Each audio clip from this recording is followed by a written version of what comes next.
True friendship is like a hidden lighthouse in a violent storm. It may vanish from sight for a while, but when the darkest hour comes, it shines brighter than ever, guiding us back to hope. No matter how far life's unpredictable roads lead us astray, there is always a chance to reunite and spark a miracle that can save not only someone we love, but also our faith in each other. Before we start, don't forget to like and subscribe. It takes just a second for you but means the world to me. Michael Patterson, who was only 10 years old at the time, arrived in the small town of Rivertown with his family on a scorching June day. He felt overwhelmed by the new environment and shyly observed everything around him, trying not to stand out from the crowd. Every corner of the street seemed unfamiliar, and every face looked strange, intensifying his sense of loneliness and longing for his old home. It seemed to him that all the local children already knew each other well and had no need for new acquaintances, so Michael feared becoming a black sheep among his peers. He dutifully followed behind his mother and father, who kept pointing out the neat houses with white picket fences and cozy yards, but inside his heart was clenched by the fear that he might never find true friends here. When the first weekend came after the move, his parents, hoping he might play and distract himself from his sad thoughts, sent him to the playground near the elementary school. This playground was colorful and spacious. A tall slide with the long yellow tube stood in the center, while to the left were short swings for younger children, and on the right were climbing frames and a pull-up bar where the older kids showed off their agility and strength. Feeling slightly timid, Michael walked over to the sandbox to watch the other children, unsure of who to talk to or how to start a conversation. He was lost in his thoughts when suddenly a soft shadow fell across his shoulder. Standing next to him was a boy named John Hamilton. He had tousled blonde hair, a wide smile, and he held a plastic shovel in his hand, as if inviting Michael to join him in building a sandcastle. John looked at Michael without any hint of judgment or mockery, and suggested they dig a deep moat around their future sandcastle. In that moment, a wave of relief washed over Michael, because he desperately wanted to make friends, but he was too afraid to make the first move. The boys quickly struck up a conversation, excitedly discussing their favorite cartoons and their plans for what they wanted to become when they grew up. Michael could not hide his joy. He felt he had found a kindred spirit who understood his interests and could make him laugh even on the cloudiest day. While they spent time together, John's parents, Mr. and Mrs. Hamilton, watched them from a distance, smiling at how their son had found a new friend so easily. A short while later, Michael's mother, wanting to make sure everything was all right, approached the playground and was pleasantly surprised to see the boys joyfully laughing at jokes only they could understand. She felt a little calmer, since she realized how important it was for her son to find friends in their new place.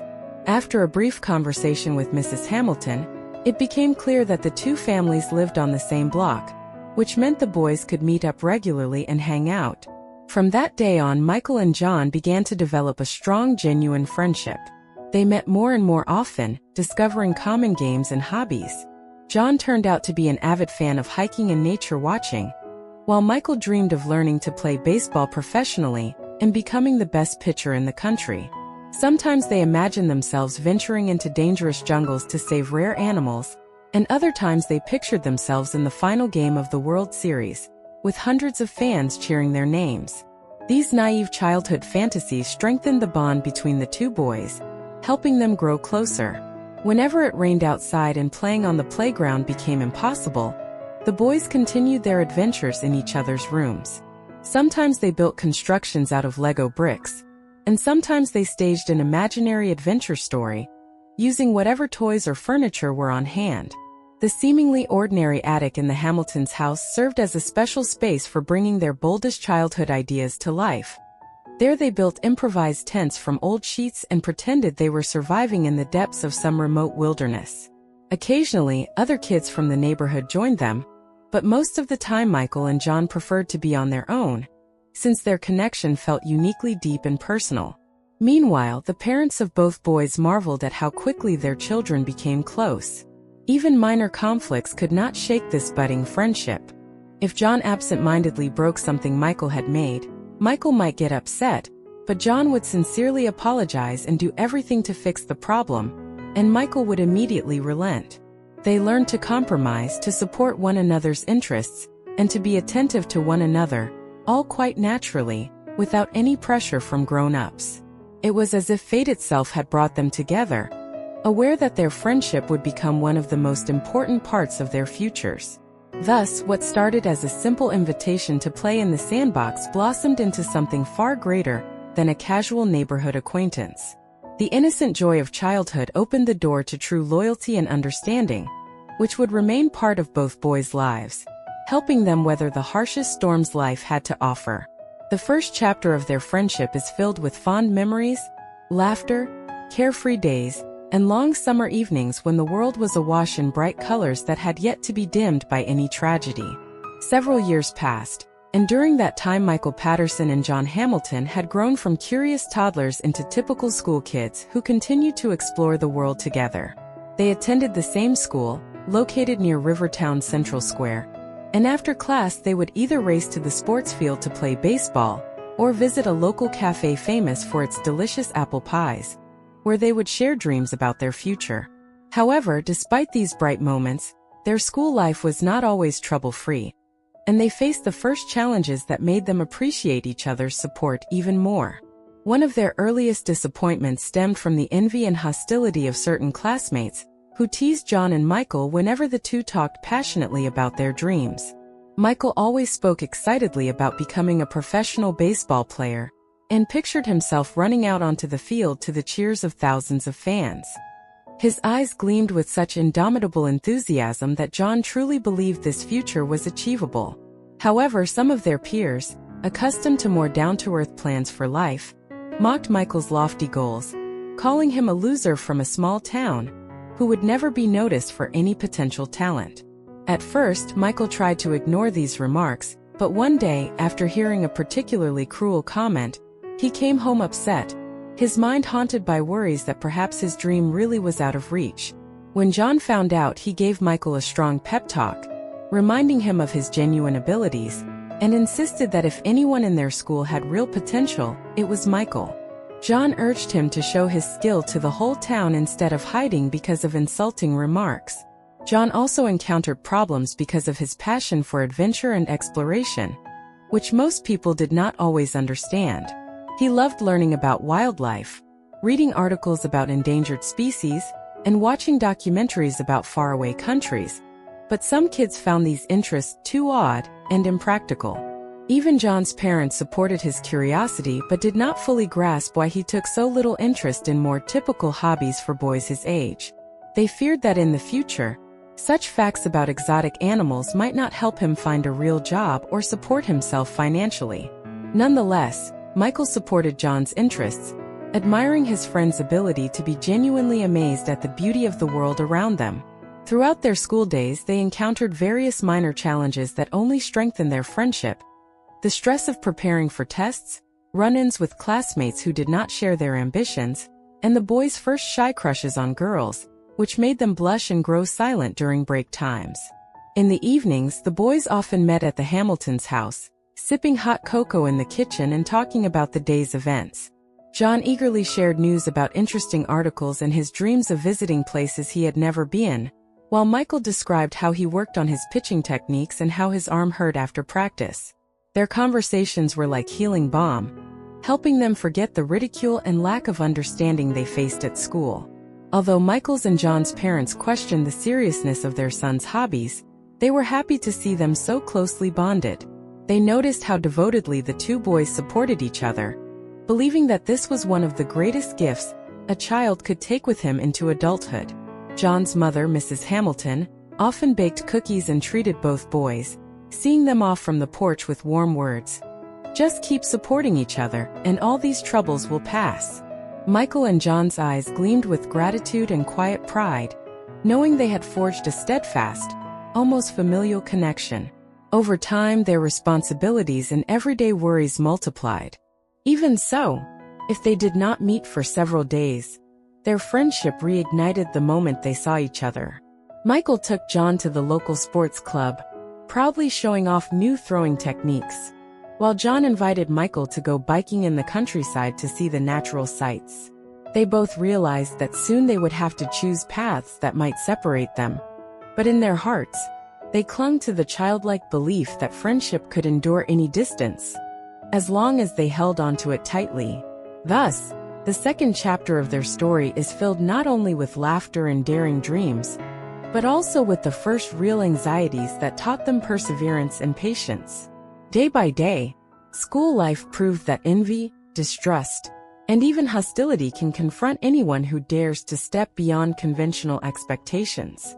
Michael and John learned that true friendship is measured not by the amount of time spent together, but by how we respond when one friend encounters difficulties and needs real help.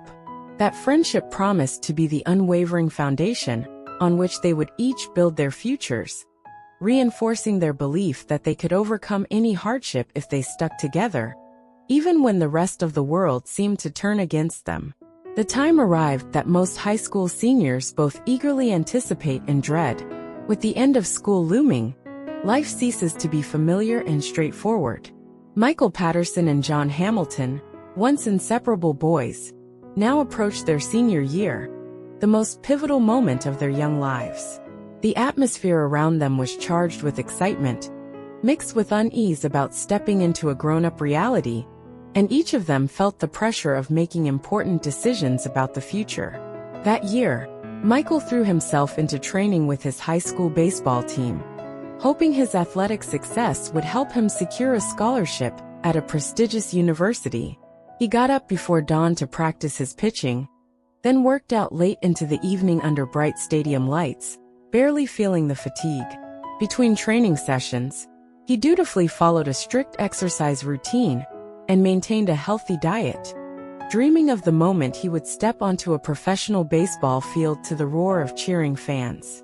Michael's parents encouraged his passion, but constantly reminded him to have a backup plan in case sports would not be enough to support him.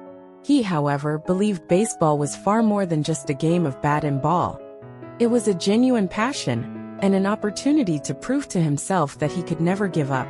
Meanwhile, John continued watching countless documentaries about various corners of the earth and never stopped marveling at how boundless and vivid our world could be.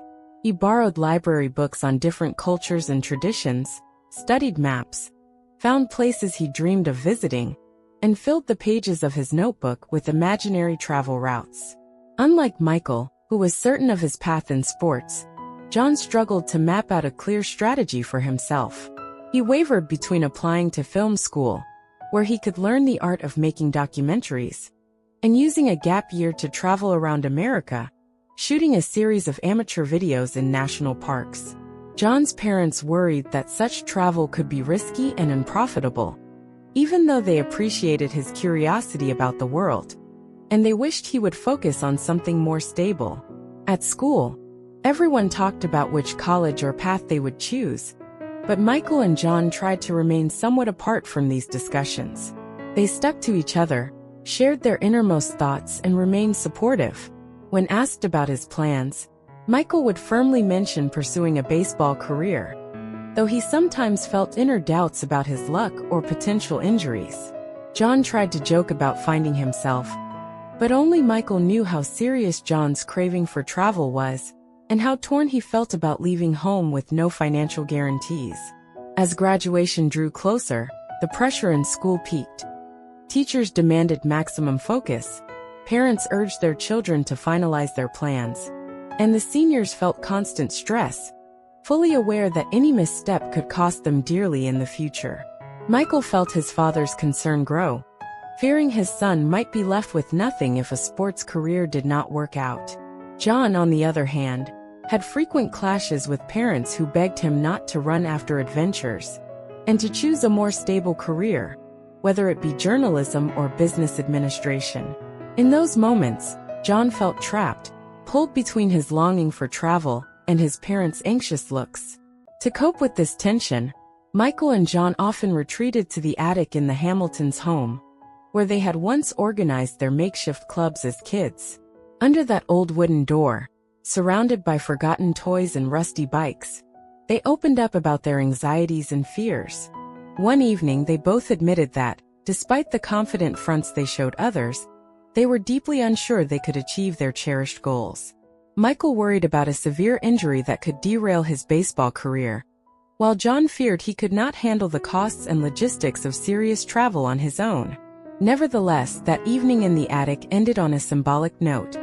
They wrote personal pledges on slips of paper vowing never to give up on their dreams or betray their own ideals, no matter how tough life became. Michael vowed to fight for the right to pitch in a professional baseball stadium, and John reiterated his unwavering thirst for journeys and exploration.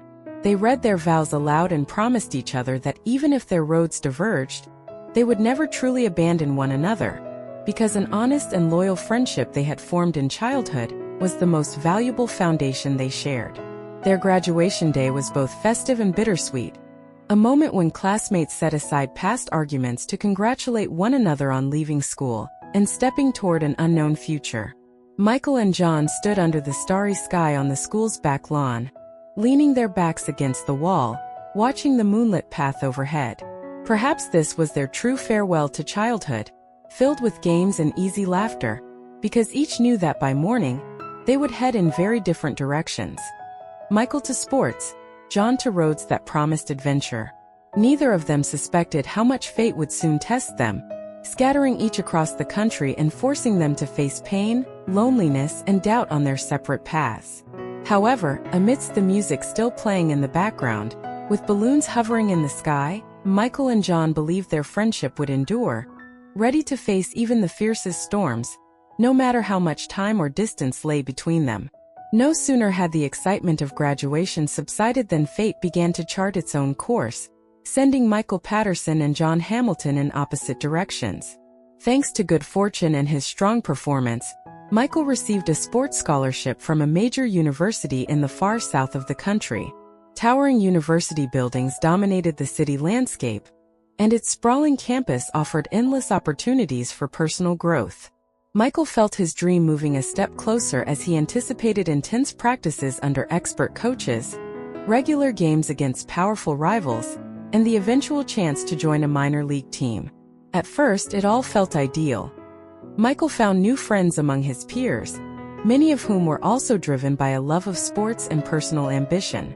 Training sessions took place 5 days a week, sometimes from morning until evening, alternating with lectures and seminars on academic subjects. Michael focused so heavily on showing his best results that he called his parents less than he had planned and had almost no energy to contact John. He occasionally wrote brief messages online, but it turned out that John rarely checked his social media, caught up in his own plans. Unlike Michael, John never enrolled in college immediately after school because he felt a deep urge to roam.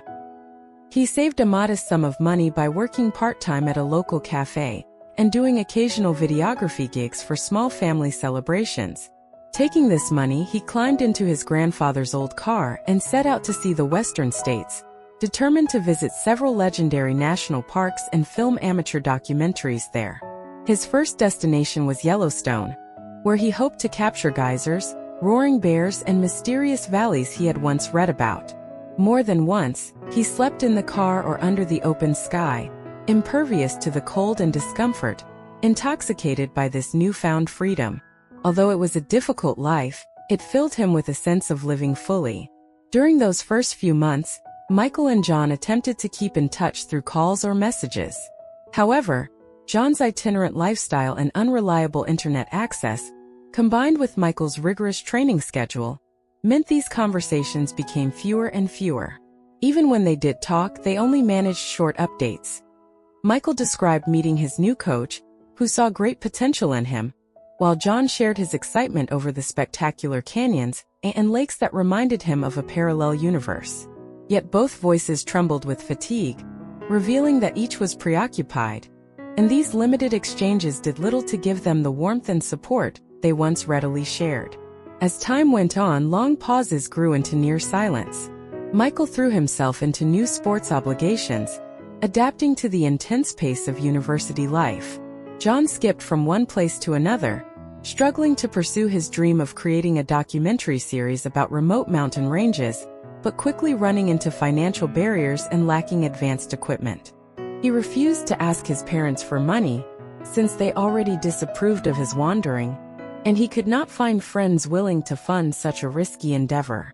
2 years passed, with each of them caught in the orbit of his own life. Michael had sustained a serious arm injury during practice, sidelining him from the team for several months. His confidence in his future was shaken, and he feared losing his scholarship and with it his dream of going pro. Michael's parents tried to comfort him, but he still felt alone, longing to speak with John, who could always revive his spirits, even in the darkest times. However, Michael found John's phone inactive, and any attempts to contact him through social media went nowhere. John, constantly on the move, felt ashamed about his nearly complete lack of communication with Michael. He hated showing up back in Rivertown looking like a failure, especially after all the big dreams he had once described. He often dreamed of the old playground, and remembered his childhood ambitions, and the times he had shared them with Michael, which only made him more depressed about their lost friendship. He felt he had cut himself off from one of the most important relationships of his life, and returning to explain everything felt overwhelming. Thus, the once inseparable friends drifted apart, each consumed by his own struggles, while their seemingly unbreakable bond hung by a thread. The images of their laughter and the easy closeness they once shared remained locked away in memory, as though sealed in old photos and videos from childhood birthdays. All was not yet lost, but both sensed that every day spent in silence further chipped away at the bond that had once seemed indestructible. No one knew how long they would remain alone before fate stepped in to bring them together again. But would they truly reunite? And if so, how would they regain what they had lost? No one dared answer that question as life marched on, filled with unpredictable events, many of them painful, leaving no illusions about personal invulnerability. Yet deep inside, both Michael and John held on to a faint hope that one day, a powerful sign or crisis might remind them of their old vow never to abandon each other. The trouble was that such awakenings usually come after thunderous blows of fate, leaving people with no alternative but to open their eyes to what truly matters. Years went by, and both young men tasted their share of disappointment, but life had plans of its own, disregarding whether anyone was ready for new upheavals. Michael, recovering from his arm injury, managed to rejoin the team, though not with the same intensity as before. His coach warned him that another similar injury could end his hopes of a professional career. Yet Michael clung to his ambition, pouring all his energy into each training session, even though pain sometimes tore through his arm at night. Meanwhile, his scholarship was in jeopardy, and with it came the financial hardships his parents had predicted back in high school. Michael considered transferring to a university with less demanding athletic requirements, but was terrified of admitting to himself that professional baseball might remain out of reach. John attempted multiple times to break into professional documentary filmmaking, sending his work to various studios and small online channels, only to receive polite rejections or no response at all. He was always short on money, and eventually had to accept a supermarket job, spending long hours stacking shelves. Standing there, watching shoppers rush by, he felt a growing emptiness, remembering how he had once dreamed of far-off lands and remote wilderness. Sometimes, after work, he would watch old footage from his road trips, and think about the childhood conversations he had shared with Michael about the sacred right to follow one's passion. He felt a pang of regret for isolating himself from Michael, but he always stopped short of calling him, fearing he had little to show for his years on the road. Late one night, as Michael lay in his dorm room, trying to sleep before an early morning practice, his phone began to ring. On the other end of the line was Mr. Hamilton, John's father, whom Michael remembered as calm and composed. This time, however, his voice was shaky and frantic. He explained that the family was in a desperate situation because John's younger sister, Emily, had fallen gravely ill. The illness was so serious that ordinary medications were not working, and the doctor's prognosis was unsettling. A complex and expensive treatment was required, and the insurance company refused to cover the bulk of the costs. Mr. Hamilton recalled how close Michael and John used to be, and in his desperation, he decided to contact anyone who might help. Listening to this, Michael felt his heart freeze and his blood run cold, because he had always cared for Emily as though she were his own sister. He remembered her as a little girl running around the yard with him and John, laughing with delightful abandon. Michael could not hold back tears as he heard the desperation in Mr. Hamilton's voice. Emily needed a chance to survive, but there was no money left for her medical bills.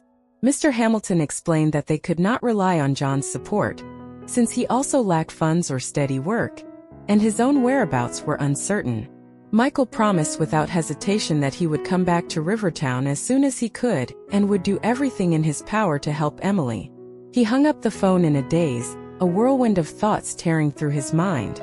Throughout that night, Michael frantically packed his things, having no concrete plan but knowing he could not stand idly by when a dear friend's family was in crisis. By morning, he had arranged to take leave from the university and rented a car, setting off on the long drive home to Rivertown, a place he had not seen in years.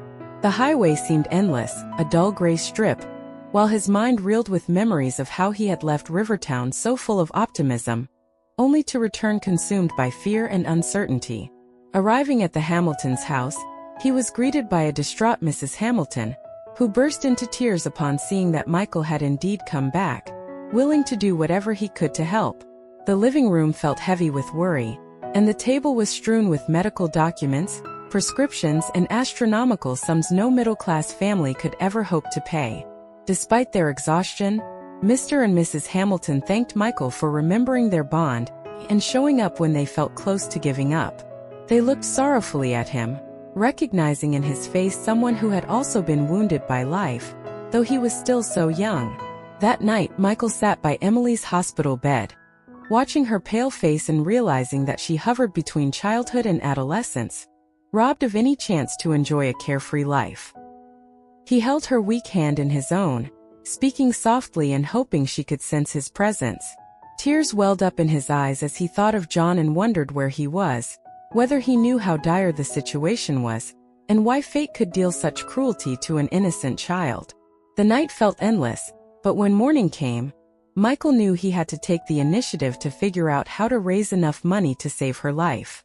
He would not sit by in helpless despair, because that was not how you honored the bond of friendship or the life of someone you loved like family. Hence, a grim phone call in the dead of night marked a new chapter in Michael's life, reigniting past traumas and dormant regrets. He now had to not only help the Hamilton family but also attempt to find John, the friend who once shared all his secrets, so they could face this crisis together. Michael felt in his heart that this fight for Emily's life could ultimately test the very essence of their friendship. If that bond could withstand such cruel adversity, then perhaps its sacred ties truly could overcome any hardship.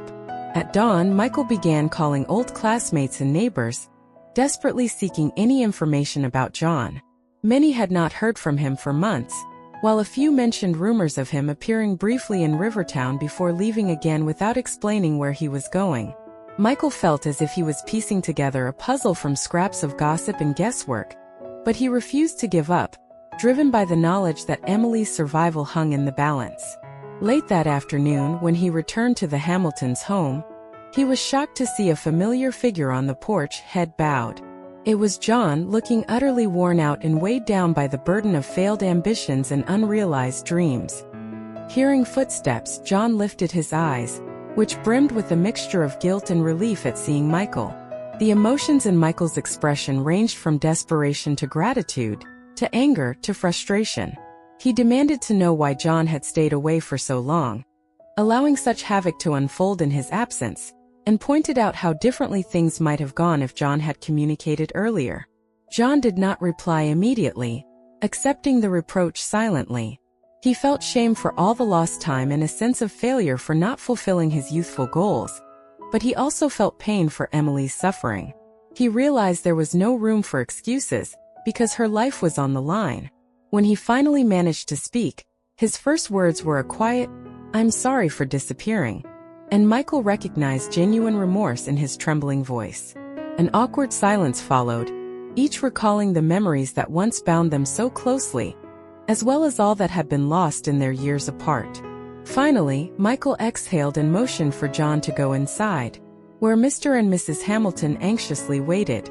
Upon seeing him, they broke down in tears and embraced him, all four standing together in silent anguish. Later, John sat with Michael in the living room, fidgeting with an old photograph of them as children, smiling in a garden bursting with flowers. He apologized for not being there when Emily's health declined, then asked if Michael had any ideas for raising the massive amount needed for her treatment. Michael said he intended to host a charity baseball game, inviting their old classmates, his university friends, and everyone around town to help. He planned to contact municipal officials who might support such an initiative and rely on his former coach's influence to draw attention. Hearing this plan, John felt a flicker of optimism. He was not sure they could raise the entire amount with one event, but at least it was a clear course of action. He volunteered to shoot promotional videos and spread the story online, using the camera equipment he had left. He also promised to contact local reporters he had met in passing, hoping they would cover Emily's plight. The more they brainstormed, the more they sensed their old friendship stirring to life, as though seeds hidden beneath winter snow were finally reaching for spring's sunlight. They could not ignore the bitterness of lost time, but it all became secondary in the face of their shared goal: to save Emily and restore hope not just for the Hamilton family, but also for themselves. That evening, after a busy day of meetings and conversations, Michael and John slipped out onto the Hamiltons' porch, eager for some fresh air and a private moment. Stars dotted the sky, shining so brightly that John realized how seldom he had paused lately to appreciate the world's beauty. He looked at Michael and saw the same quiet dread and determination. Both men knew life could be cruel, yet they sensed a renewed resolve to unite for a higher purpose. Neither wanted to utter empty apologies when so much hung in the balance. They both grasped that saving Emily would require every ounce of strength and faith they possessed, and they silently pledged not to allow their bond to fall apart again. Thus ended their first day of a complicated reunion, filled with confessions, tears, and the promise of a plan that offered a chance at victory. Ahead lay extraordinary difficulties, since neither Michael nor John had organized such large-scale charity events before. Despite everything, a bright spark had ignited in their hearts, and as long as they nurtured that flame, there was reason to believe a miracle could happen. They had faith that, when people join forces for a noble cause, amazing transformations are possible, and that saving Emily might be the greatest of them all. The following weeks were consumed by hectic preparations that left Michael and John almost constantly on edge, knowing they had no right to fail. Michael began by reaching out to his former baseball coach, Mr. Green, who had once seen great promise in him as a pitcher. When Mr. Green heard about Emily's condition, he empathized deeply and offered to help organize a fundraising game, persuading the local sports arena management to let them use the field for an evening. He made phone calls to colleagues and friends he knew from semi-professional leagues, appealing to their sense of solidarity and asking them to participate. Many agreed, feeling compelled by the plight of a young girl in a dire situation, even if they had never personally met her. Meanwhile, John immersed himself in social media, trying to get the story out to as many people as possible. He filmed a short but deeply moving video in which he stood in front of his family's home, explaining Emily's illness and showing her bedroom lined with drawings and stuffed animals. He spoke about her dream of joining him on travels when she grew older, and how that dream was now replaced by hospital beds and 4 drips. Struggling to hold back tears, he admitted that he had allowed too much time to pass without supporting her. Now, however, he was determined to do whatever it took to save her life.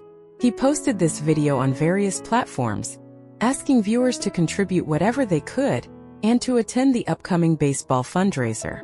Messages of support began pouring in from strangers, many offering sympathy and encouragement.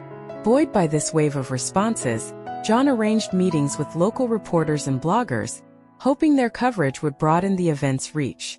Nervous but resolute, he visited the local newspaper's office, explaining why it was essential to feature Emily's story on the front page. Touched by his sincerity, the editorial staff agreed to publish an article detailing the family's situation and publicizing the charity game. Simultaneously, Michael was running back and forth between Emily's hospital and the ballpark that would host the event. He organized volunteers, delegated tasks for ticket sales, and sought sponsors who might make large donations. Some sponsors were small business owners who had once known the Hamiltons or simply believed in the cause. Michael convinced them to set up food stalls and music, as well as a raffle featuring prizes donated by local stores. Wherever he went, he shared Emily's story, urging people to come to the game because each ticket sold would bring her closer to receiving treatment. During these days, the two friends worked side by side with tireless dedication, barely eating or sleeping, but feeling a sense of unity they had not experienced in years. It was almost like returning to their attic days when they plotted childhood pranks, except now it was all extremely serious because someone's life was at stake.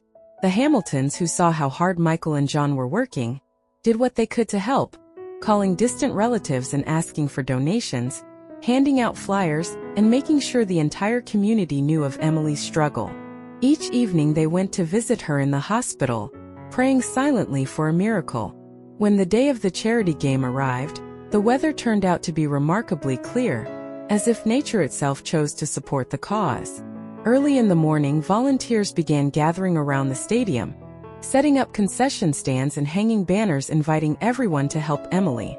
The smell of freshly baked donuts and hot dogs filled the air, punctuated by lively music from the speakers. Little by little, citizens of Rivertown started to arrive, some with their children, others with friends, and even a few who had traveled from neighboring towns after hearing the story on social media. Everyone smiled at each other with a mixture of hope and excitement. Players warmed up on the field, ready to give their all in a game that was more important than any final score. Michael, wearing his old high school team uniform, took the field with a lump in his throat, fully aware of how pivotal this day was. His arm ached from past injuries, but adrenaline and resolve allowed him to ignore the pain. Old friends and former teammates had shown up to support him, all determined to display their best performance. Spectators cheered with every hit and run, while announcers regularly reminded the crowd of the fundraising goal, directing them to donation stations and providing updates on how the collection was going. Meanwhile, John darted between the stands, filming a live broadcast he periodically uploaded to the internet for people who could not attend in person. He interviewed fans and asked what inspired them to attend, and many spoke about the importance of standing together in the face of hardship. At one point, an elderly woman approached John and recalled holding him in her arms when he was still a toddler, handing him a small envelope with shaky hands and explaining that it contained her life savings, which she wanted to give to Emily. Overcome with emotion, John had to step away briefly to fight back tears, astonished by the generosity of someone who clearly did not have much herself. The game went on for several hours. Every swing of the bat and every run earned brought loud cheers from the crowd, which felt united by a sense of purpose that had nothing to do with sporting glory.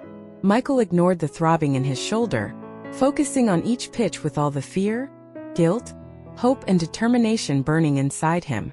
When the final whistle sounded, Michael's team emerged victorious, but on that night, everyone felt like a winner because the stands erupted in applause not for the final score, but for the display of solidarity that had filled the arena.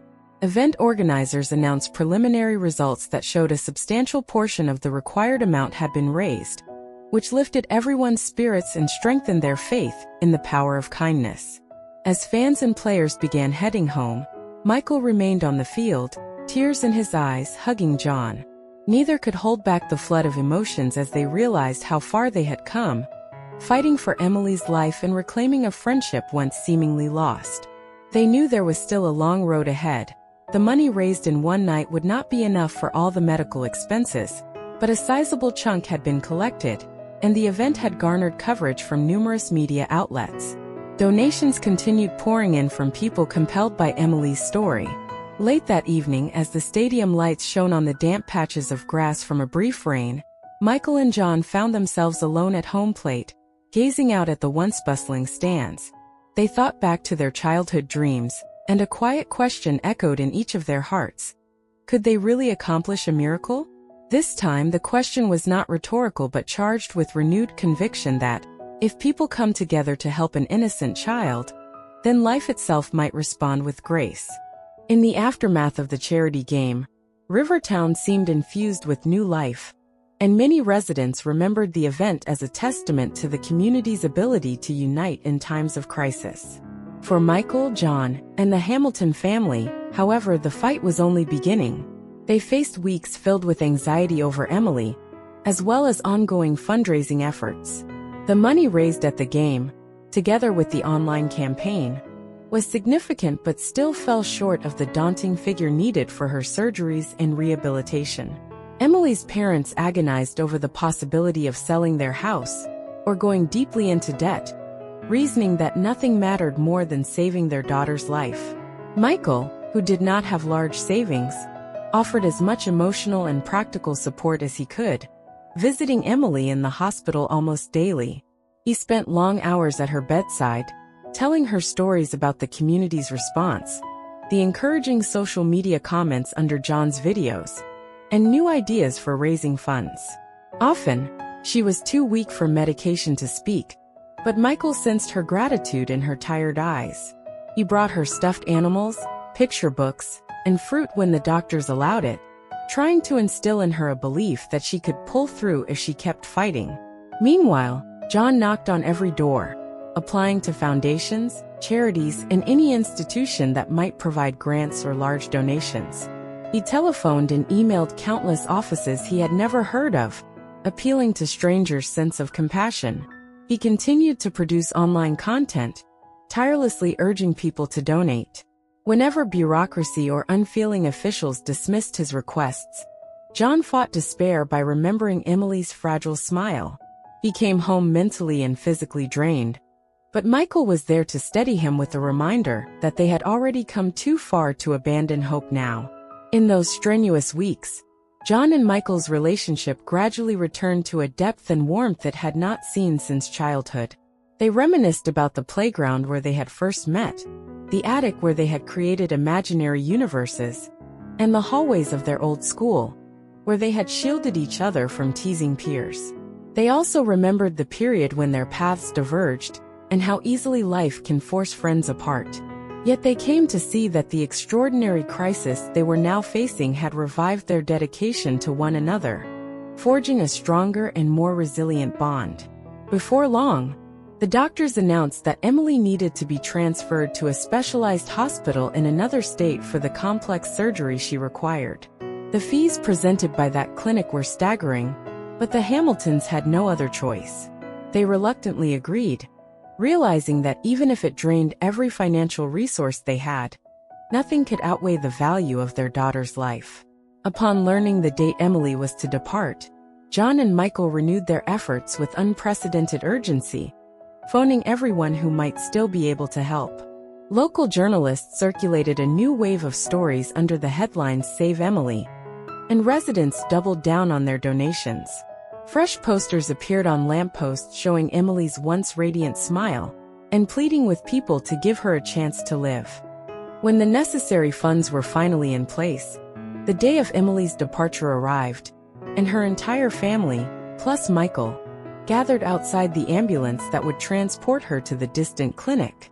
She looked frail but managed a small smile at John, whispering that she believed in him and everyone who was helping. John, struggling to contain his sobs, gently squeezed her hand, while Michael placed a comforting hand on his friend's shoulder. Mrs. Hamilton embraced them both as if they were her own sons, thanking them for dedicating their energy and love to saving Emily. The ambulance, lights flashing, disappeared around the corner, leaving everyone behind to hope and pray for the best possible outcome. The following days were a mental nightmare as Michael and John waited for news from the clinic. There were still last-minute tests and a lengthy preparation process for the surgery, so the hospital could not immediately share definitive results. To distract himself, John revisited footage from his earlier travels. He noticed that many of the landscapes and interviews hinted at the resilience of nature and people's capacity for kindness, themes he had never articulated so clearly before. Perhaps he would channel these themes into documentaries if Emily recovered. He wanted to show how important it is not to shut yourself off from others, and how crucial it is to cherish every moment of friendship and love. At last, The day came when the surgeon phoned John with news that the operation had gone well.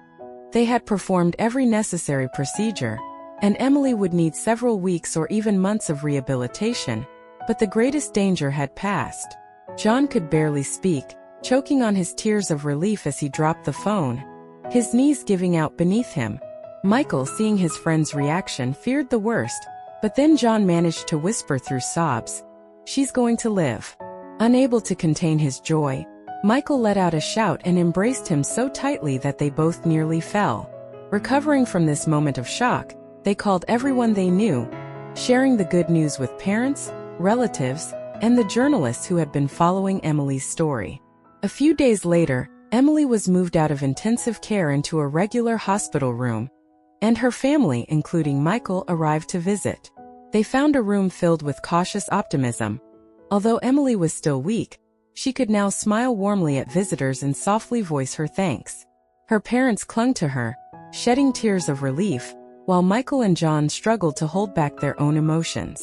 Emily gently held their hands, as if to say that the life now flowing through her veins was thanks not only to skillful doctors but also to two devoted friends who, despite an extended silence and multiple disappointments, had come together in her greatest time of need. The weeks and months that followed brought profound changes for John and Michael. They realized their friendship had withstood a gauntlet of trials and emerged stronger than it had been in their younger days. They often laughed over memories of their childhood, recalling the dusty baseball field where they pitched to each other, the toy forts they built, and the big plans they dreamed up. Their initial illusions about professional baseball and endless travel had been tempered by the realities of adulthood, but they had uncovered a deeper sense of purpose in caring for each other and for the people they loved. In time, Michael accepted that his dream of playing top-level baseball might not come true and understood that the leadership skills and courage he had developed could still serve him in some other meaningful way.